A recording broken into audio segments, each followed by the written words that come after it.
అంటే ఒకప్పుడు మీకు తెలిసి ఉంటుంది ఆలీ గారు. చెప్పండి కొట్ట గారు. మరి లేకపోతే ఏమంటా, లేకపోతే చెప్పరా అంట. చెప్పవయ్యా ఏంటో. నువ్వు ఉండవయ్యా ఊరికే. ప్రాక్టికల్ తెలిసినటువంటి మనిషి వాడు, డౌన్ టు ఎర్త్. బట్ అన్నిటికీ అంటే మంచి మనసు ఉన్నటువంటి మనిషి. ఇది కరెక్ట్. అంటే మిగిలినవన్నీ తప్పనే. కంట్రోల్ ఎవరి టంగ్ నా చెప్తున్నాను. కంట్రోల్లో ఉండబట్టి ఈ మాత్రం ఉంది, లేకపోతే నీ మొహన్ పడేది. ఒకసారి నేను వీడు బ్రహ్మానందం గారు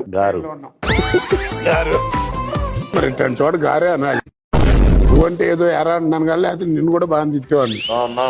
అదేలే మళ్ళీ ఇంగ్లీష్ నో నో నో అంటే ఏదో చాయ్ అమ్ముకునేవాళ్ళే. మరి నీ గ్రేట్నెస్ నాకెట్టా వస్తారా? నా హైట్ కూడా నీకు రాదన్న చెప్తున్నాను నేను. అసలు నీ పోలికే రాదు, నా కలర్ కూడా అసలే రాదు. అసలు నీ ఇందాడి చూస్తున్నా తెల్లగా కనపడుతున్నా తప్ప మొహం కనపడతలా. కోట రామకృష్ణ గారు ఈ ప్రశ్నకు బదిలేదు నా క్యారెక్టర్ గారి భలే ఉన్నాడు ఇతను, టైమింగ్ భలే ఉంది అని ఆహుతిలో క్యారెక్టర్ ఇస్తే అది టైమింగ్ బాగుందని చెప్పు. భలే ఉన్నాడే ఎట్ట అంటాడు చూసి.